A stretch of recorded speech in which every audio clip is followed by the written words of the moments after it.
Chers téléspectateurs et téléspectatrices, bonsoir. Je suis Stéphanie et je vais donc remplacer Harold pendant les vacances de Noël. Il a pris un congé bien mérité après s'être investi quotidiennement au plus près de l'information et sur tous les fronts. Il vous reviendra dès le 3 janvier 2022. Tout de suite, place à l'actualité.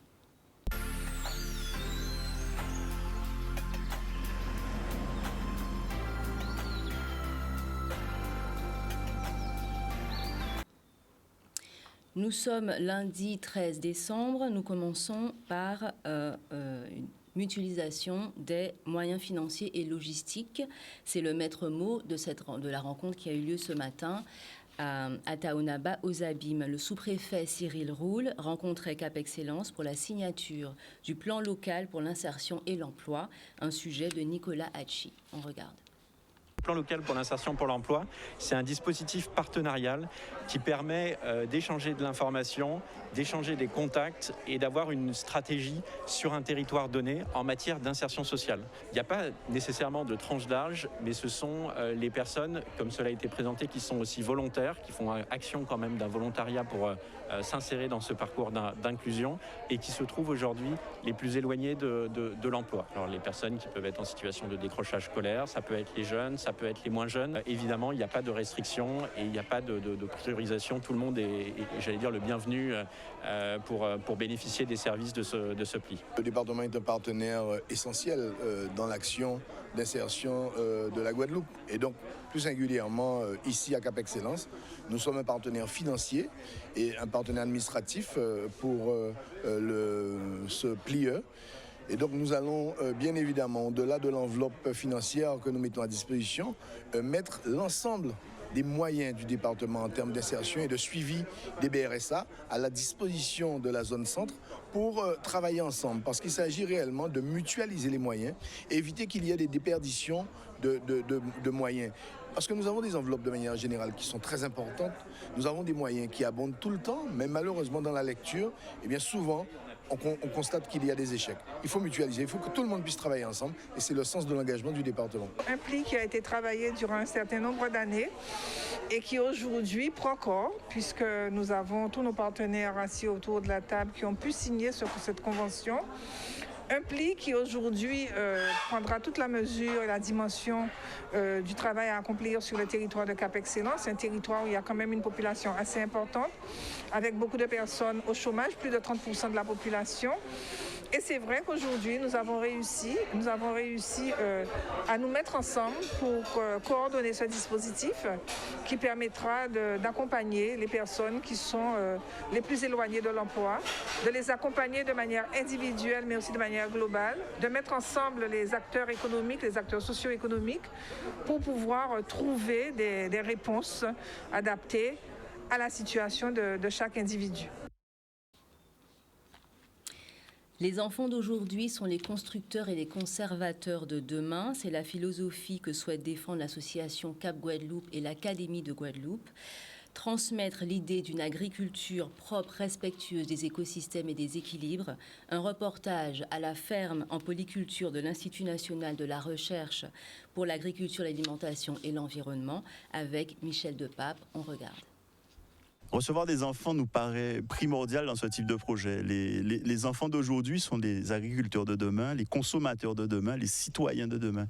Il est extrêmement important de faire passer le message qu'on peut faire de l'agriculture propre en Guadeloupe. Ça existe, beaucoup d'agriculteurs s'investissent dans cette voie et il est extrêmement important de faire passer les messages de l'agroécologie. Voilà, donc d'une agriculture plus respectueuse de l'environnement, d'une agriculture qui nourrit sa population, d'une agriculture plus rentable. Et pour nous, c'est un challenge. Ce projet-là, au départ, il était à destination d'Haïti, à destination de la commune de Beaumont en Haïti, où notre association devait aller sensibiliser les producteurs haïtiens et également les enfants à ces problématiques de réchauffement climatique. Étant donné la situation en Haïti, et puis avec le confinement et tout ça, nous avons revu le projet et nous avons eu l'idée, effectivement, de faire les visites à nos enfants ici ici en Guadeloupe. Comme ça, on sensibilise les enfants guadeloupéens. Ces visites seront filmées par les enfants eux-mêmes et les vidéos seront montées également par les enfants. Il y aura des dialogues où ils pourront expliquer et nous enverrons ces vidéos-là en Haïti où des enfants haïtiens justement pourront travailler avec ces supports pédagogiques. Donc comme ça, on fait d'une pierre deux coups. Nous sommes dans un projet, on dira, pour sensibiliser nos élèves à tout ce qui concerne le réchauffement climatique et les gestes à adopter pour améliorer notre planète et notre façon de vivre et de consommer. Par rapport au projet, oui, ils ont été sensibilisés, c'est-à-dire tout ce qui est réchauffement climatique, effet de serre, gestes à adopter. Donc, on a déjà eu une première initiation à tout ce qui est les effets du réchauffement climatique au niveau du littoral. Et là, aujourd'hui, ils ont un petit peu été sensibilisés justement à l'agroécologie. Et on est là justement pour en apprendre plus. Et à partir de cette visite, on ira plus loin. On est venu voir un peu comment ça fonctionne parce que nous, dans notre école, on essaie de mettre en place un jardin. On a un peu de mal et justement, on voulait avoir des petites techniques et avoir des petites astuces pour améliorer nos productions. Sans transition, on passe donc de la révolution verte à l'économie bleue. L'économie bleue, c'est travailler à faire émerger les potentialités économiques et culturelles des espaces maritimes et marins. Le grand port maritime de Pointe-à-Pitre s'y engage, notamment en apportant un soutien renouvelé aux jeunes sportifs des sports de glisse et de voile de Guadeloupe. Un reportage de Charlie Dagonia. Pour le port, c'est d'abord une grande responsabilité d'accompagner les sportifs guadeloupéens qui s'investissent au quotidien dans leur sport. On sait que c'est un milieu très exigeant et donc ça ressemble à ce qu'on côtoie dans notre milieu professionnel puisqu'on est nous aussi avec une partie de nos travaux qui se réalisent sur l'eau. On a avec beaucoup d'exigences sur la façon dont on mène nos opérations et nos travaux. Donc le monde sportif et le monde professionnel que nous incarnons trouve, j'allais dire, une forme de complémentarité et de similitude. Chaque signature est importante parce que sans les sponsors, nous on ne peut pas aller très loin en tant que sportif. Et du coup, je suis toujours très content de revenir au port chaque année maintenant depuis 5 ans. Et je les remercie énormément pour ce qu'ils font en tout cas. On peut dire même au-delà de ça que la Guadeloupe a mis vraiment la grande voile, a mis le plus que le pied dans l'eau aujourd'hui. C'est vraiment une grande fierté de signer cette convention avec le Grand Port Maritime puisqu'on voit encore qu'au-delà des mots, les entreprises, les institutions se prennent vraiment le chantier à bras-le-corps et se lancent dans l'économie bleue. Et permettre aussi à des jeunes Guadeloupéens d'avoir accès aussi à cette ressource qui est extraordinaire et qu'on a autour de nous qui est la mer. Donc c'est vraiment une grande fierté pour moi d'avoir signé cette convention. En ce moment, ça va. Je dirais que pendant le Covid, durant le confinement, c'était plus compliqué. Mais avec la reprise des événements, etc., je dirais qu'on a repris le train de vie habituel. Enfin, même si ça reste toujours compliqué. Et du coup, on essaie de s'entraîner au maximum pour les prochaines échéances. L'économie bleue, c'est un élément important que le port soutient avec l'ensemble de sa communauté portuaire, donc notamment l'Union maritime, le cluster maritime de Guadeloupe, où il s'agit de faire prendre conscience du potentiel que peut représenter la mer et l'ensemble de son environnement en termes de développement d'emploi, d'emploi pour les jeunes et de dynamique autour de ces thématiques. Je dirais que l'avenir de demain, j'ai des objectifs pour l'année prochaine déjà. Et du coup, j'espère devenir champion du monde et champion d'Europe également. Et pour les prochaines années, j'espère devenir professionnel et gagner ma vie avec mon sport. Et voilà, c'est déjà un très beau projet, je trouve. Alors l'année prochaine, programme chargé, donc double programme, un programme de compétition avec dès février la Caribbean 600, ensuite les voiles de Saint-Barth, la qualification qui va en fait consister pour moi à ramener le bateau en métropole en solitaire, et puis là les compétitions du championnat du monde IMOCA avec la Vendée Arctique, le défi Azimut et le Grand Prix Guyadère, et l'objectif final, la route du Rhum destination Guadeloupe au mois de novembre. Et après l'autre partie du programme, c'est tout un programme pédagogique où on va travailler avec les jeunes des 3 lycées de maintenance nautique de Guadeloupe, Yasset Bastaro, lycée de Blanchette et Chevalier de Saint-Georges, pour utiliser le bateau tout le temps où il sera en Guadeloupe comme outil pour perfectionner leur formation scolaire. En bref, nous allons parler un peu de la beauté guadeloupéenne. Donc Clémence Bottineau ne sera pas Miss Univers, mais le monde entier se souviendra de son passage remarqué, transfiguré en Joséphine Baker, un bel hommage qu'elle souhaitait rendre à l'artiste, à la femme, à l'histoire. Et puis la nouvelle Miss France est guadeloupéenne. Elle s'appelle Ludivine Edmond. Notre archipel est décidément toujours extrêmement dignement représenté à ce concours national. Et donc maintenant, nous parlons des fêtes de Noël. Les fêtes de Noël s'annoncent pleines de belles énergies. Nous allons faire un retour sur l'actualité du week-end avec 3 sujets patrimoniaux, dirons-nous, réalisés par Vianney Valverde. Tout d'abord, samedi 11 décembre, sur le site de la rivière Corosol au Parc national de Guadeloupe, on transmet les traditions du Noël d'antan, on transmet le patrimoine immatériel. Reportage de Vianney Valverde.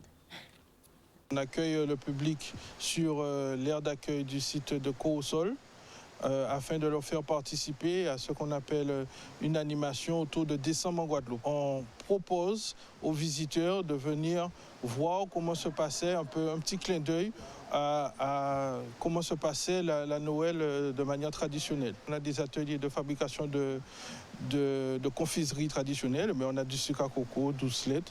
Et bien, comment on réalisait ces délicieux confiseries autrefois. Eh bien, nous avons par exemple également dégustation. On va procéder à une dégustation des mets qu'on retrouve sur nos tables à l'occasion des fêtes de Noël. Pour nous, c'est un plaisir d'échanger, de partager, de faire découvrir notre culture à travers notre patrimoine immatériel. C'est une très très bonne initiative. Au contraire, il faut qu'on fasse ça plus souvent encore parce que ça permet aux Guadeloupéens de voir notre savoir-faire, de voir ce qui se passe dans le pays et puis de connaître aussi le parc. C'est le plus important, connaître notre richesse. Généralement, on est en haute saison touristique, normalement. On se retrouve avec des gens qui ne connaissent pas comment se passe la Noël en Guadeloupe. Nous, au Parc national, on diffuse des éléments du patrimoine naturel, mais aussi des éléments du patrimoine culturel.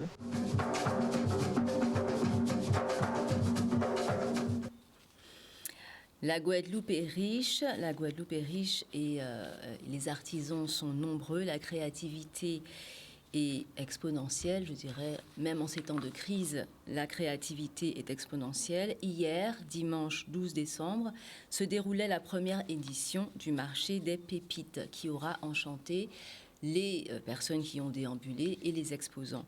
Initiative, créativité de jeunes artisans valorisée par Food Guadabel, à l'atelier d'Antoine Nabajotte aux Abîmes, un reportage de Vianney Valverde.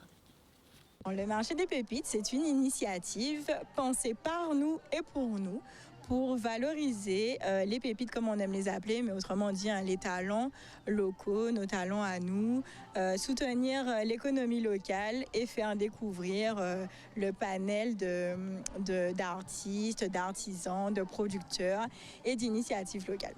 Je trouve que c'est une très belle initiative et même pour justement ces jeunes qui ont des fois pas forcément cette visibilité, ça leur permet d'avoir une visibilité, de les connaître et par la suite échanger, continuer à acheter leurs produits. Donc je trouve que l'association Food Guadabel a une très bonne idée de mettre en avant ça aujourd'hui sur le marché. Alors, je trouve cette initiative particulièrement intéressante puisqu'elle me donne l'opportunité de me faire connaître par encore plus de monde.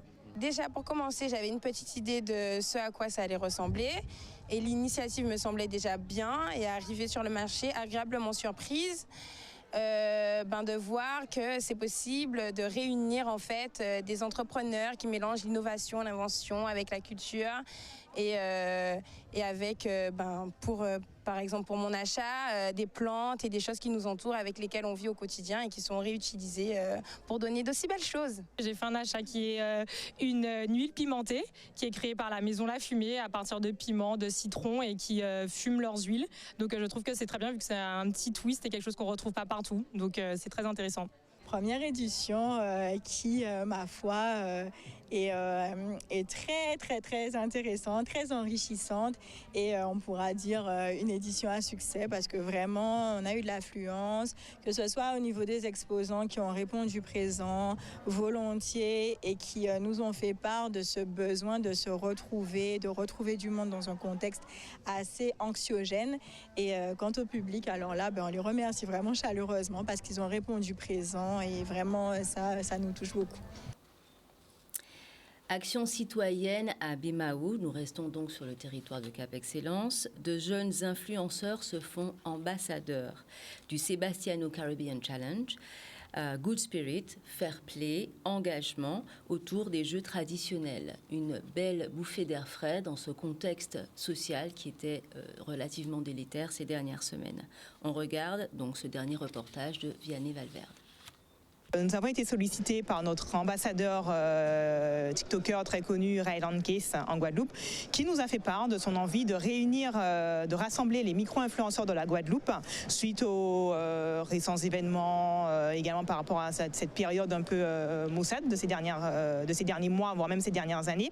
Voilà, il voulait un peu rassembler les jeunes influenceurs de Guadeloupe pour pouvoir se retrouver autour d'une compétition amicale. C'est un événement, franchement, Caribbean Lifestyle, avec Sebastiano. Donc pourquoi j'ai décidé de faire ce projet, c'est pour montrer qu'en fait, tout à fait, les jeunes ont le droit d'organiser des projets sportifs, associatifs ou autres, tout ça dans l'amusement, sans violence, et aussi pour montrer que les jeunes sont dans les jeux d'antan. C'était important pour moi d'être le parrain de cet événement parce que déjà c'est un événement de jeunesse, c'est un événement organisé par des jeunes, donc c'est pour nous, par nous, donc c'est incroyable et surtout dans des conditions comme ça, dans une situation difficile, histoire de reprendre, de se remettre dans le bain, ça a été un plaisir pour moi. Chez Sebastiano, nous avons pour vocation d'encourager justement tous ces jeunes actifs de la Guadeloupe qui justement prouvent à notre population que les jeunes savent entreprendre, que les jeunes savent s'amuser sans violence, en toute simplicité. J'ai kiffé la série Squid Game, donc là ça a été une mise à niveau, une mise en jeu, en situation que j'ai kiffé et tout de suite j'ai dit à mon manager, vas-y Banco, je vais aller direct. C'est qu'ils sont 35, à la fin il n'en restera qu'un. Il n'y a même pas de deuxième, même pas de troisième. Ils se battent tous pour une seule place.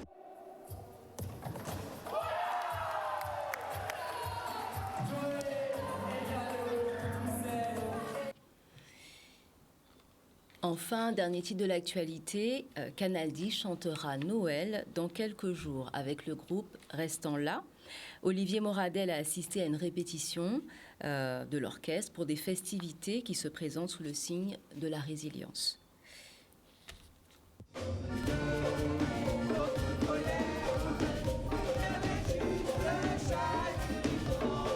C'est vrai que la pandémie fait en sorte que toutes nos activités sont ralenties.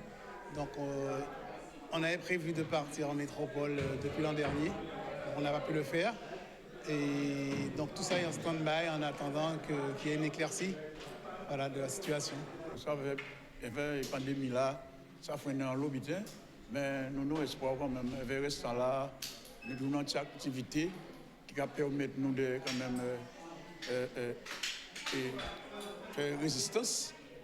Alors, la prestation qu'on a faite ce soir, elle est censée se passer le 23 décembre sur Canal 10.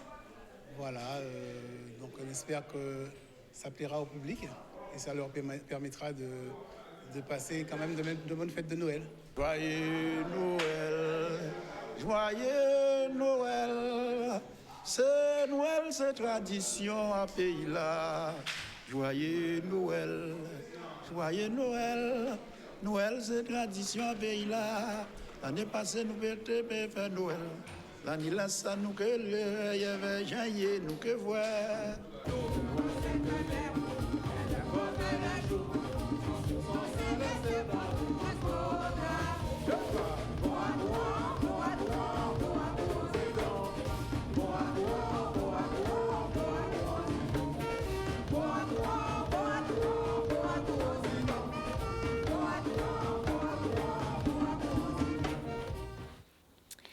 Nous rappelons donc les titres de l'actualité, mutualisation des moyens financiers et logistiques par la préfecture et Cap Excellence, donc à Taounaba, par la signature du PLIE. Les enfants constructeurs de demain avec Cap Guadeloupe et l'Académie de Guadeloupe pour une agriculture propre et respectueuse des écosystèmes. L'économie bleue, travailler à faire émerger les potentialités économiques et soutenir la jeunesse qui s'adonne au sport de glisse et de voile. Enfin, tradition, transmission du patrimoine immatériel, action citoyenne à Bémao et donc bientôt le chanter Noël sur Canal 10. Donc ce sera la fin de notre actualité. Nous nous retrouvons tout de suite pour un focus sur la Nouvelle-Calédonie avec Fred Déa. Bonne soirée.